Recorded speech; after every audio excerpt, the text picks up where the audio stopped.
আপনাদেরকে আজকে একটা খুব সুন্দর রেসিপি দেখাচ্ছি, মনোযোগ সহকারে দেখুন। দেখতে বাদামের মতো, টেস্টও খুব অপূর্ব। তো আপনারা বাড়িতে অবশ্যই বানাবেন, ভগবানকে ভোগ লাগাবেন, দেখবেন আরও টেস্ট বেড়ে যাবে। কীভাবে বানাচ্ছি সম্পূর্ণ ভিডিওটি দেখতে থাকুন।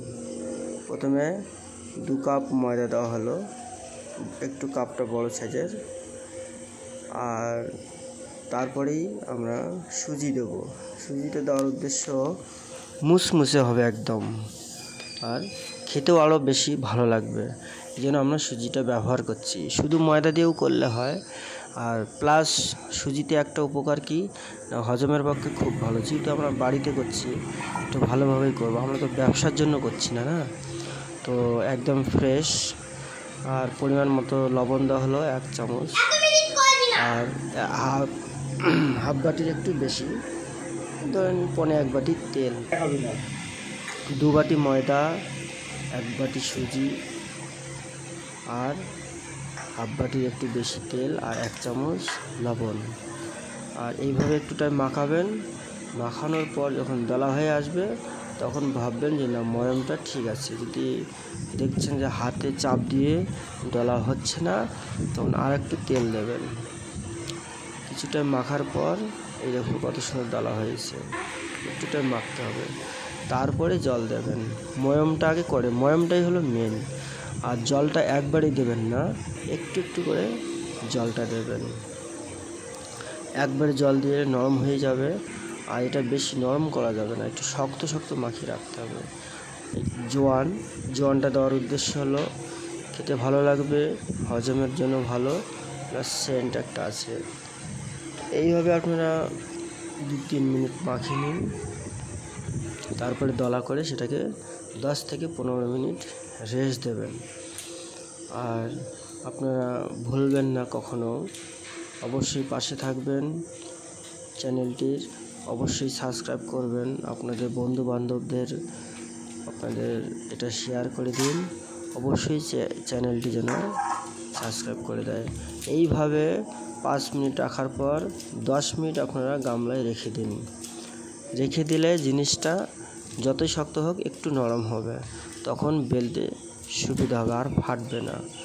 আমরা এবার এটাকে কাভার করে দিচ্ছি, ঢেকে রাখছি 10 মিনিটের জন্য।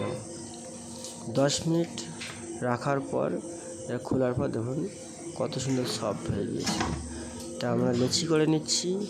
লেচিটা করে নেওয়ার পর এটাকে আবার বেলবো। বেলার পর আপনার একটা হয় বোতলের মুখা যে বলে, তো ওষুধের ঢাকনা নিয়ে আমরা এটা কাটবো। তো এইভাবে কাটলে দেখুন কাজুর মতো সাইজটা হবে, ঠিক কাজুর মতো দেখতে লাগবে। তো আপনারা ট্রেনে বাসে অনেক হকার আসে, খেতে ইচ্ছা করে বাচ্চাদের। তো আমরা তো যেহেতু প্রসাদ ভোজি, সেহেতু আমরা এটা বাড়িতে করে নিয়ে যাব। আমরা ঘুরতে যাব, এই জন্য এটা আমরা বানাচ্ছি অ্যাকচুয়ালি। তো আপনারাও এরকমভাবে বানিয়ে সঙ্গে করে নিয়ে যাবেন, তাহলে বাচ্চারা কখনো অপ্রসাদ ভোজি হবে না। বিষয়ের হাতে অন্ন, মহাপ্রভু বলেছিল, বিষয়ের হাতে অন্ন খাইলে মলিন হয় মন, মন মলিন হলে না হবে কৃষ্ণ ভজন। যে ব্যক্তিটার কাছে আপনি কিনে খাচ্ছেন, সেই ব্যক্তিটা লাভ্যাংশ দিয়ে মাছ মাংস খাচ্ছে, এতে আপনার ঠিক নয়। তার জন্য আপনারা এইভাবে ঘরে বসে বানাবেন। তো পরিশেষে ভোগ লাগাবেন, প্রসাদ হয়ে গেল, আপনাদের কোনো টেনশন থাকলো না। আর এতে বেশি খুব খরচাও নয়, আর এতে বেশি খুব পরিশ্রমও নয়। দেখুন কত সুন্দর কাজুর মতো সাইজ হয়ে গিয়েছে। আপনারা এইভাবে বানাবেন, দেখুন যেন কাজু দেখতে মনে হবে। এবার তেলটা যে একটু গরম হবে, লো ফ্লেমে এটাকে ভাজবেন। তো মাথায় রাখবেন, আপনারা ভুলে যাবেন না, দেখতে থাকবেন। আরও আমরা অনেক কিছু এদের ভিডিও দেখব, এটা আপনারা অতি সহজেই বানাতে পারবেন, আর আপনাদের বাচ্চাদের টিফিন দিতে পারবেন। যেহেতু আমরা এই পথে এসেছি, ভক্ত হয়েছি, সেহেতু আমরা আর বাইরের জিনিস খাবো না। আর এটা দেখুন সব ফ্রেশ, তেল ফ্রেশ, ময়দা ফ্রেশ, কোনো কিছুতে পোকা নেই, মাছি নেই। আর যখনই আপনারা কোনো কোম্পানির জিনিস খেতে যাবেন, সেখানে এত কুইন্টাল রোজ কাজ হচ্ছে, কি করে ফ্রেশ জিনিস সেখানে থাকবে বলুন? এরকম তেল দিয়ে দিবে আপনাকে কোম্পানি, একবার ভেজে ফেলে দেবে না, ওই একবার তেল দেবে সেটাই চলতে থাকবে। তো দেখুন কাজু কালারটা এসে গিয়েছে, আপনারা এটা বাড়িতে অবশ্যই চেষ্টা করবেন। আর সুজি দেওয়া আছে, এতে এত সুন্দর টেস্ট হবে ধারণার বাইরে।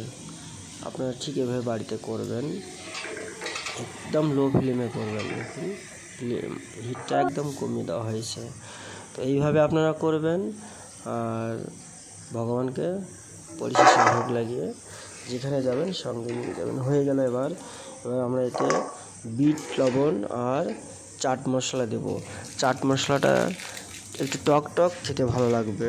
আর বিট লবণ সেন্ট ভাজা পোড়ার মধ্যে, যে কোনো ভাজা পোড়ার মধ্যে বিট লবণের সেন্টটা অতুলনীয়। তো এই দুটো আপনারা দেবেন, কোনো মশলা যাবে না। এই হলো মশলা। আর এতে কোনো কিছু দেওয়ার প্রয়োজন নেই, এতেই খুব সুস্বাদু হবে। পরিশেষে আপনারা ভগবানকে দেবেন। আর অবশ্যই আপনারা ভুলে যাবেন না, সাবস্ক্রাইব করবেন, পাশে থাকবেন আর লাইক করবেন। আর কিছু জানার ইচ্ছা হলে কমেন্ট করে অবশ্যই জানাবেন। থ্যাংক ইউ, আপনাদের অসংখ্য ধন্যবাদ। পাশে থাকবেন।